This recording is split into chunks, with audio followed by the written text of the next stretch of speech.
Stock exchange.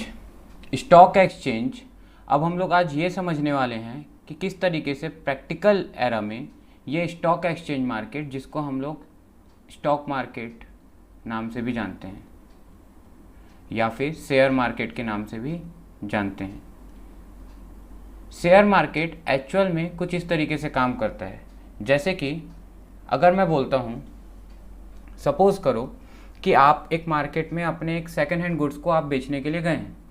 अब आपने एक सेकंड हैंड गुड्स बेचने के लिए आपको क्या चाहिए? आपको एक मार्केट, एक ऐसा प्लेस चाहिए जहाँ पे बायर इंटरेक्ट होता हो, बहुत सारे बायर्स आते हों और आप वहाँ पे अपना ऐड डाल दें। आप कस्टमाइज करके अपना ऐड पोस्ट कर दें और आप बन जाते हैं वहाँ पे क्या, सेकंड हैंड गुड्स के सेलर। आप वहाँ पे अपना रेट डालते हैं। जैसे कि मार्केट में प्रिवेलिंग जो प्लेसेस हैं ऐसे, वो क्या हैं, OLX है और भी बहुत सारी कंपनीज OLX जैसे ही काम करती हैं। मुझे एक एग्जांपल OLX का पता है। तो OLX में क्या होता है, ये किस मॉडल पे काम करता है? ये काम करता है business to business model, B2B in the form of consumer के फॉर्म पे बोल रहा हूँ, मतलब कस्टमर टू कस्टमर मॉडल पे काम करता है। एक कस्टमर ने जो सामान खरीदा था, अब वो क्या बन जा रहा है, सेलर बन जा रहा है, और दूसरा बायर जो है वो अभी कस्टमर बन जा रहा है। तो C2C मॉडल पे काम करता है सेकंड हैंड गुड्स को बेचने का, जो सामान बेचने का तरीका होता है। कुछ इसी प्रकार से काम करता है स्टॉक एक्सचेंज मार्केट भी। होता क्या था, क्यों आखिर स्टॉक एक्सचेंज मार्केट बनाना पड़ा, इसका रीज़न अब मैं आपको समझा रहा हूँ। क्या होता था पहले के समय में,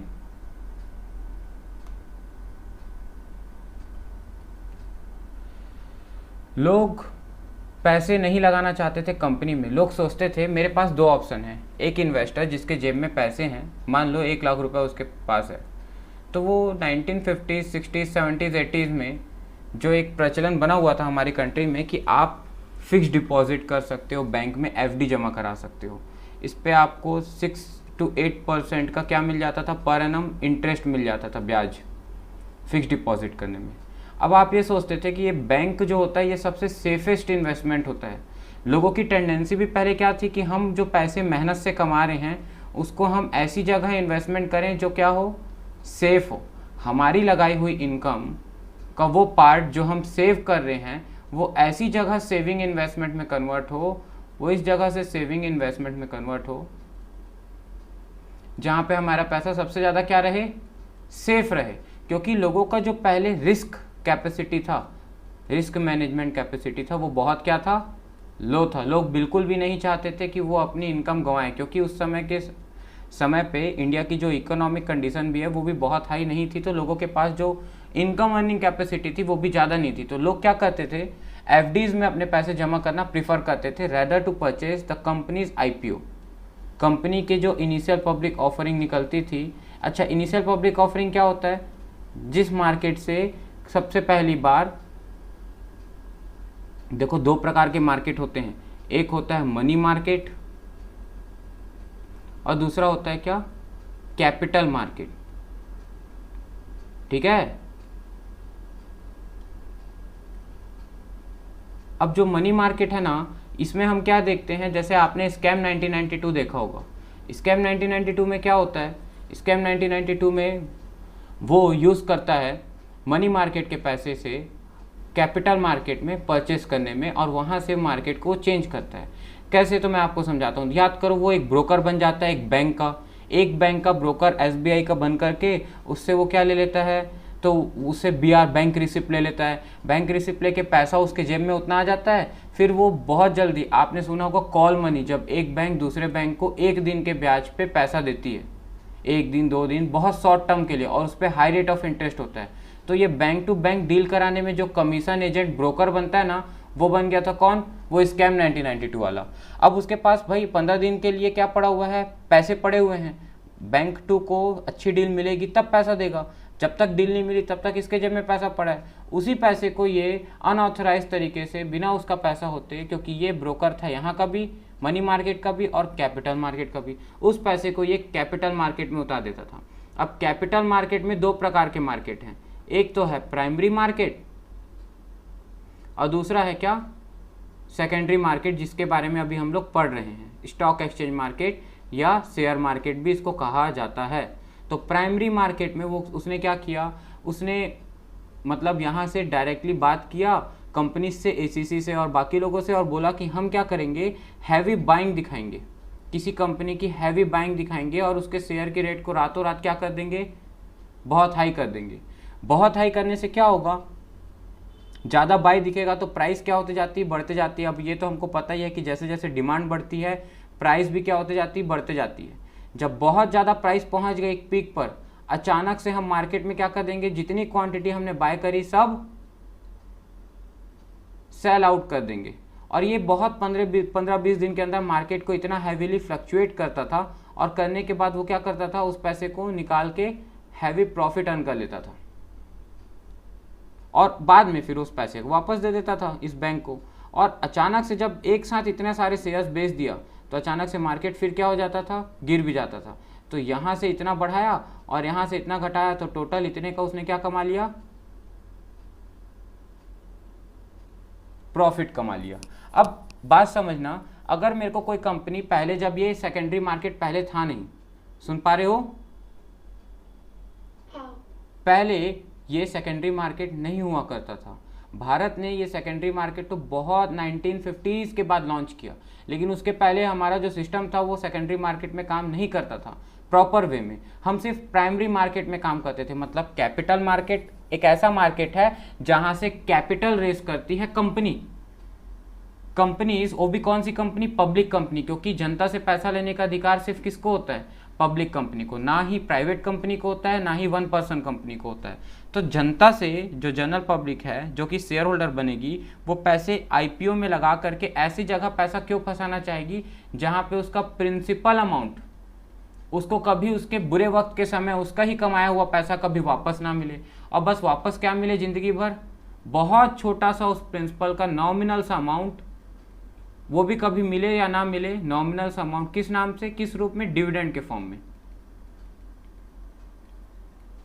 तो कभी भी शेयर होल्डर का पैसा कंपनी वापस करती है क्या, नहीं करती। आपने कभी सुना है कि शेयर होल्डर्स के कैपिटल को कंपनी एक फिक्स समय के बाद रिफंड कर रही है? वो अलग बात है कि प्रेफरेंस शेयर को कर देती है, उसमें भी कौन से वाले पार्ट को, रिडीमेबल प्रेफरेंस शेयर को, वो अलग बात है। लेकिन उसके अलावा क्या इक्विटी शेयर्स का पैसा या बाकी प्रेफरेंस शेयर का, apart from redeemable preference share, कभी वापस करती है क्या, नहीं करती। तो लोग अपना पैसा ऐसी जगह नहीं फंसाना चाहते थे। अब मान लो कभी इस पर्सन को हार्ट अटैक आ गया, या कोई बीमारी हो गई, या इसके घर फैमिली मेंबर वाले कोई बीमार हो गए, या इसके घर में किसी की शादी है, तो अब क्या वो ये पैसा इस्तेमाल कर पाएगा, नहीं कर पाएगा। तो लोग हमेशा एक बेटर ऑप्शन मानते थे, इसकी जगह अल्टरनेटिव में कहाँ पैसा लगाना, बैंक्स में, बाकी जगह पे डिपॉजिट करना। ऐसा करने में कंपनी को कभी भी पब्लिक कंपनी बनने में, रजिस्ट्रेशन में कोई फायदा नहीं दिखता था, और कंपनी हमेशा डिस्करेज होती थी फंड रेज करने में, कहाँ से, कैपिटल मार्केट से। लोगों से पैसा मिलना बहुत मुश्किल हो गया था, और इसी के चलते फिर आगे एक कॉन्सेप्ट बनाया गया, किसका,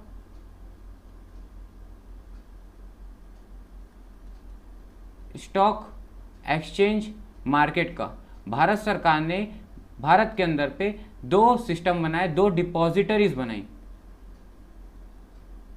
जिनका काम ही था क्या, central depository service limited and national service depositories limited, CDSL and NSDL। ये 2 डिपॉजिटरीज बनाई भारत के अंदर में, जिनका काम ही है कि वो लोगों के डीमैट अकाउंट को होल्ड कर सके। अब आप पूछ सकते हैं कि आखिर ये डीमैट अकाउंट क्या है। ये जनरली जब जनता को IPO रिलीज करती थी और लोग अप्लाई करते थे, तो बाद में ये जनता को क्या दे देती थी कंपनी, शेयर सर्टिफिकेट देती थी कि भाई आप इतने के शेयर होल्डर हो, पता कैसे चलेगा।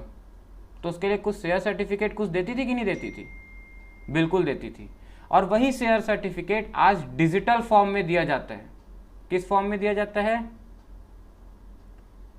डिजिटल फॉर्म में। और इसी डिजिटल फॉर्म में दिया हुआ सर्टिफिकेट को हम डीमटेरियलाइज्ड, एक ऐसा मटेरियल जो डिजिटली स्टोर हो गया है, और उस अकाउंट को हम बोलते हैं डीमटेरियलाइज्ड अकाउंट। जैसे कि बैंक में सेविंग अकाउंट होता है, सेविंग अकाउंट में क्या जमा होते हैं, आपके पैसे जमा होते हैं, मनी जमा होता है। वैसे ही डीमैट अकाउंट में क्या जमा होता है, शेयर सर्टिफिकेट्स या बाकी डिवेंचर या बॉन्ड सर्टिफिकेट्स जमा होते हैं डिजिटल फॉर्म में। और उस अकाउंट का नाम है क्या, डीमटेरियलाइज्ड उर्फ शॉर्ट फॉर्म में डीमैट अकाउंट। ओके, और ये अकाउंट कहां पे खुलता है, ये अकाउंट ओपन होता है डिपॉजिटरी में। भारत सरकार के द्वारा दो संस्था बनाई गई है, दो ऑफिसेज समझ लो ऐसे बनाए गए हैं, एक सेंट्रल डिपॉजिटरी सर्विस लिमिटेड, एक national service depository limited, Bharat सरकार के द्वारा। वहां पे ये जनता जो है, हर एक जनरल पब्लिक, कौन, तो डीमैट अकाउंट किसका खुलेगा, जनता का। जो भी जनरल पब्लिक अपने अकाउंट खोलना चाहती वो यहाँ पे खोल सकती है, और इन अकाउंट्स को डिजिटली स्टोर किया जाएगा। और ये अकाउंट कहां पे ओपन होगा, इस डिपॉजिटरी में।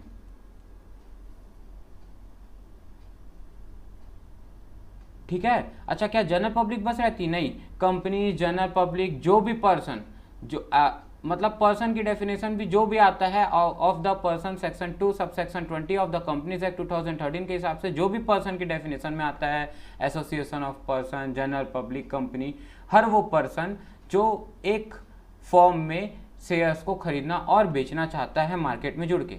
अच्छा, क्या ये डायरेक्टली हम लोग अकाउंट ओपन कर सकते हैं क्या डिपॉजिटरी में, तो आंसर है इसका नो, नहीं कर सकते। क्यों, बीच में एक बैठा होता है ब्रोकर। कौन बैठा होता है, ब्रोकर, जो हमको और इस डिपॉजिटरी के बीच में काम करता है, और हमारा अकाउंट जो खुलवाता है वो कौन खुलवाता है हमारे बिहाफ में, यही ब्रोकर। इस ब्रोकर को हम लोग एक और नाम से जानते हैं, उसका नाम है डिपॉजिटरी पार्टिसिपेंट। किस नाम से जानते हैं, डिपॉजिटरी पार्टिसिपेंट, डीपी भी बोलते हैं इसको शॉर्ट फॉर्म में।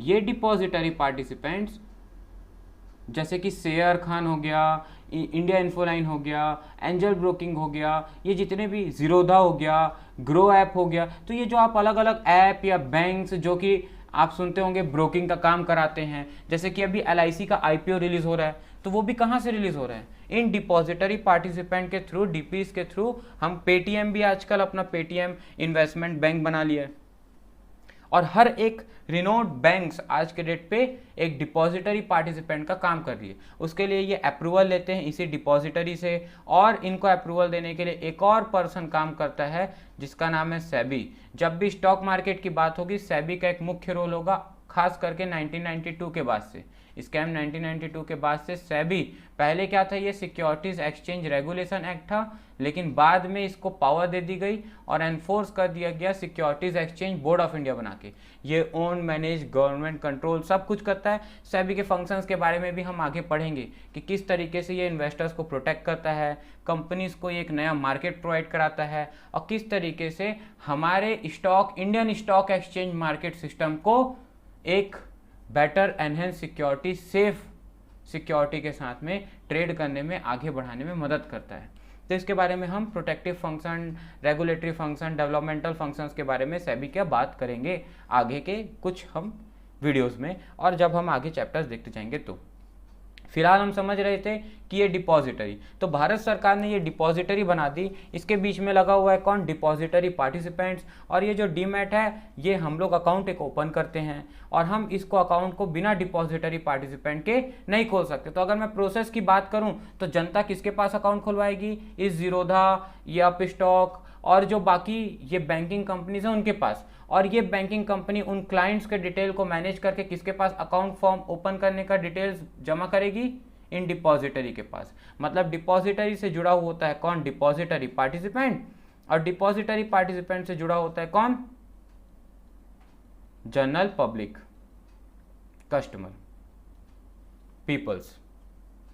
हमारा डायरेक्ट चेंज नहीं होता डिपॉजिटरी से। अभी आ रही बात समझ में। और अब इसमें क्या होता है, हम एक जनता हैं, तो ये अगर मान लो हम अपने शेयर्स बेचना चाहते हैं, खरीदे हुए शेयर्स, मान लो मेरे पास रिलायंस के शेयर थे, तो मैं उसको सेल करूंगा यहाँ डिपॉजिटरी पार्टिसिपेंट को, और डिपॉजिटरी पार्टिसिपेंट उसको सेल लगा देगा कहाँ, डिपॉजिटरी में। डिपॉजिटरी में दूसरा डिपॉजिटरी पार्टिसिपेंट या फिर मेरा वाला ही डिपॉजिटरी पार्टिसिपेंट उसको देख रहा होगा खरीदने के लिए, क्योंकि उसके नीचे में ये खरीदने के लिए कोई ना कोई दूसरा ग्राहक उसको ये काम दे करके रखा होगा कि आप मेरे लिए बाय करो। तो बायर और सेलर को किस मॉडल पे काम करवा रहा है, C2C मॉडल पे, मतलब सेकेंड हैंड शेयर्स को। भाई पहली बार खरीदा प्राइमरी मार्केट से हो गया, और जब उस प्राइमरी मार्केट से खरीदे हुए शेयर को दोबारा से बेच रहा है, भाई अब कंपनी तो बेचेगी नहीं, वापस लेगी नहीं अपने शेयर्स को, तो मैं किसी ना किसी पर्सन को ना बेचूंगा अगर मेरे को इसकी लिक्विडिटी बढ़ानी है, मतलब कैश में कन्वर्ट करना है तो, नहीं तो मेरा शेयर कभी कैश में कन्वर्ट होता ही नहीं। बात समझ आ रही है? हाँ। तो इसी को हम लोग बोलते हैं stock exchange market, secondary market. इससे क्या हुआ, लोगों के बीच में एक पॉजिटिव एटीट्यूड बना कि लोग शेयर्स खरीदना शुरू करें। अब जो उनके मन में डर था कि लिक्विडिटी की कमी हो जाएगी, अगर हम शेयर में पैसा फंसा दिए तो हमारा पैसा फंस गया, अब ये डर लोगों के मन से खत्म होना शुरू हो गया क्योंकि लिक्विडिटी आ गई आफ्टर स्टॉक एक्सचेंज मार्केट। पहला फायदा। दूसरा फायदा क्या मिला, इस ऐसा करने से कंपनी के पास में भी पैसा पहुंचा। कंपनी के पॉइंट ऑफ व्यू से लोग ज़्यादा इन्वेस्टमेंट करें तो कंपनी के पास ज़्यादा इन्वेस्टमेंट आई, तो कंपनी को भी नई अपॉर्चुनिटीज़ दिखी। ज़्यादा से ज़्यादा कंपनी फिर पब्लिक कंपनी बन करके काम करना शुरू करी। इससे गवर्नमेंट को ही फायदा हुआ, टैक्सेशन बढ़ा, ग्रोथ बढ़ा। और इस सब को, डिपॉजिटरी सिस्टम को, स्टॉक एक्सचेंज मार्केट को शुरू से ही एक प्रोसेस रखा गया कि डिजिटल फॉर्म में इसको उतारा जाए। तो हर चीज़ की ट्रांसपेरेंसी भी बढ़नी शुरू हुई, हर चीज़ ट्रांसपेरेंट होना शुरू हुआ ताकि सब चीज़ें हर किसी को डिस्क्लोज रहे, ताकि फ्रॉड ना हो सके, किसी प्रकार का धोखाधड़ी ना हो सके। और उसके लिए सेबी को भी फॉर्म किया गया ताकि भारत का, और हम बोलते भी हैं किसी भी कंट्री की अगर स्टॉक एक्सचेंज, अगर उस कंट्री की डेवलपमेंट को देखना है तो हमको उस कंट्री के स्टॉक एक्सचेंज मार्केट को देख लेना चाहिए। वो स्टॉक एक्सचेंज मार्केट उस कंट्री का एक इकोनॉमिक बैरोमीटर के रूप में काम करता है। इकोनॉमिक बैरोमीटर क्या होता है, जैसे स्पीडोमीटर होता है ना जो गाड़ी में लगता है, जो स्पीड बताता है कि गाड़ी कितने स्पीड में चल रही है, इसी प्रकार से इकोनॉमी कैसी चल रही है, डिप्रेशन में चल रही है, नॉर्मल पीरियड में चल रही है, या बूम पीरियड में चल रही है, ये सब इसको बोलते हैं, इस मीटर को बोलते हैं हम क्या, बैरोमीटर।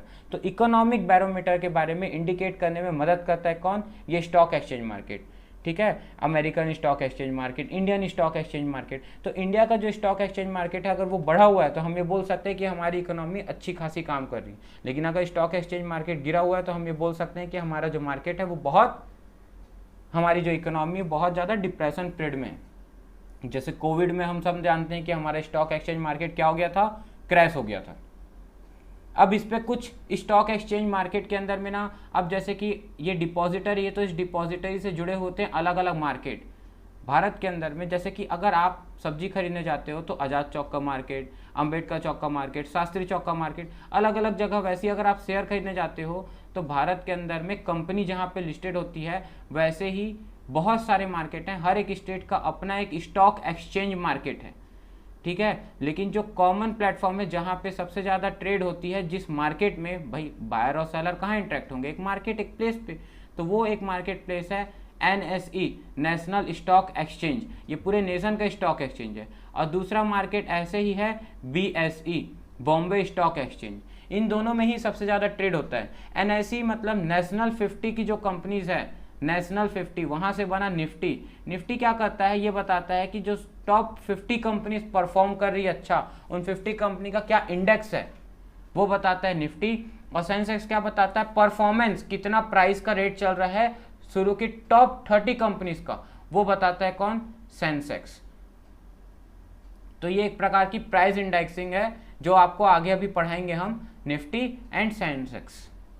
अब इसमें बॉम्बे स्टॉक एक्सचेंज था ये, और ये था national stock exchange, NSE and BSE। यहाँ पे जुड़े हुए होते हैं कंपनी, ब्रोकर्स, मतलब हर किसी के बीच में कौन जुड़ा रहेगा, ब्रोकर। कंपनी भी डायरेक्ट डिपॉजिटरी से डील नहीं कर सकती, कंपनी के बीच में आएंगे ब्रोकर्स, ये कहलाते हैं डिपॉजिटरी पार्टिसिपेंट और अंडरराइटर्स। और उसके बाद ये जुड़े होते हैं डिपॉजिटरी से। अब ये डिपॉजिटरी के पास में इन डिपॉजिटरी पार्टिसिपेंट को ना बहुत ज़्यादा पैसा जमा कराना पड़ता है। जिस प्रकार से सेंट्रल बैंक के पास में उसको मैनेज करना पड़ता था, लिक्विडिटी रेशियो, याद करो, कैश रिजर्व रेशियो मेंटेन करना पड़ता था, और तभी वो कमर्शियल बैंक डील कर सकता था बैंकिंग चैनल में। इसी प्रकार से अगर आप कोई ब्रोकर बनते हैं, डिपॉजिटरी पार्टिसिपेंट बनते हैं, तो एक हैवी अमाउंट आपको जमा करना पड़ेगा इन डिपॉजिटरी के पास में, तभी आप ब्रोकर या डिपॉजिटरी पार्टिसिपेंट बन सकते हैं। और भी बहुत सारे नियम होते हैं, सिर्फ पैसा ही नहीं, वो सारे कंप्लायंसेस को पूरा करके आप बन सकते हैं डिपॉजिटरी पार्टिसिपेंट, या आपकी कंपनी बन सकती है डिपॉजिटरी पार्टिसिपेंट। अब आप कस्टमर के एक्सचेंज को मैनेज करेंगे और आप उनके साथ में डील करेंगे डिपॉजिटरी और कस्टमर के बीच में, एंड कंपनी एंड कस्टमर के कंपनी एंड डिपॉजिटरी के बीच में।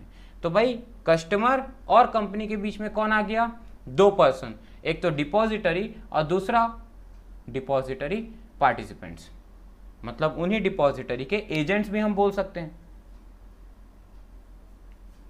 तो इस तरीके से कुछ सेकेंडरी मार्केट जो है वो काम करता है। अब इसके बाद हम अगर आगे पढ़ें, डिटेल्स जाएं, डिटेल्स देखें, तो हम आगे देखते हैं कि यही समझा है। तो securities contract and regulation act SCRA, मैंने भी बताया था सेबी पहले क्या था, SCRA था।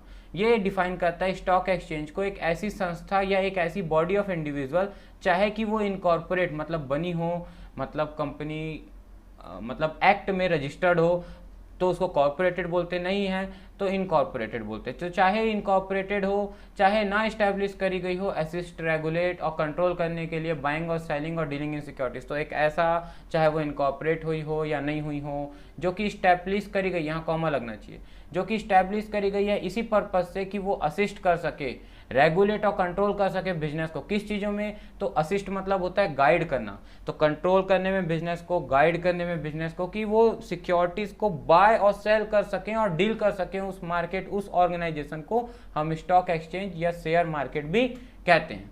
अब फंक्शंस क्या है, तो अभी मैंने पहला बताया था इकोनॉमिक बैरोमीटर, ये कंट्री की बूम या रिसेशन, इन्फ्लेशन, डिफ्लेशन पीरियड को बताने में मदद करता है, इकोनॉमिक कंडीशंस को। तो ये पहला फंक्शन हो गया स्टॉक एक्सचेंज मार्केट का।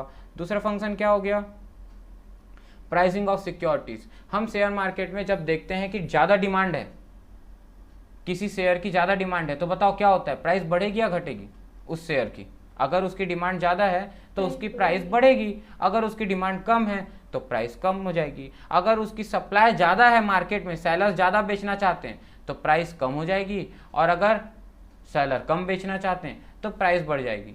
तो डिमांड एंड सप्लाई फैक्टर पे यहाँ स्टॉक एक्सचेंज में प्राइस डिसाइड करी जाती है, किसी भी शेयर की प्राइस बढ़ेगी या घटेगी वो डिमांड एंड सप्लाई फैक्टर पे डिपेंड करता है। तीसरा, स्टॉक एक्सचेंज मार्केट के आ जाने के बाद सेफ्टी बढ़ गई ट्रांजैक्शन में, क्योंकि वही कंपनी यहाँ पे रजिस्टर्ड हो सकती है और ट्रेड कर सकती है आफ्टर लिस्टिंग। और लिस्टिंग कब होती है, वेरीफाई होने के बाद। और वेरीफाई करने के लिए कौन काम करता है, तो सेबी काम करती है। सेबी इंश्योर करता है, चेक करता है, और सेबी का अप्रूवल मिलने के बाद ही वो डिपॉजिटरी में वो कंपनी अपने आप को रजिस्टर कर सकती है स्टॉक एक्सचेंज या सेकेंडरी मार्केट में। अब मैंने बताया था कि स्टॉक एक्सचेंज मार्केट होगा तो लोगों के बीच में क्या होगा, बाइंग एंड सेलिंग होगा। और जब भी खरीदी बिक्री बढ़ेगी, कंट्री के अंदर में मॉनिटरी ट्रांजेक्शन्स बढ़ेंगे, तो उससे क्या होगा, लोगों के जेब में पैसे ज़्यादा पहुँचेंगे, रोजगार ज़्यादा बढ़ेगी, रोजगार बढ़ेगी तो इनकम बढ़ी, इनकम बढ़ी तो एम्प्लॉयमेंट बढ़ा, मतलब एम्प्लॉयमेंट इनकम दोनों वर्ष डायरेक्टली प्रोपोर्शनेट है ईच अदर। और इससे क्या हुआ, एम्प्लॉयमेंट बढ़ने से इनकम बढ़ी, इनकम बढ़ने से आउटपुट बढ़ा, और इस तरीके से नेशन की जीडीपी भी ग्रोथ होते जा रही है। तो ये प्रोडक्शन, इनकम, एक्सपेंडिचर का जो चेन है वो बढ़ते और घटते जा रहा है। तो ये इकोनॉमिक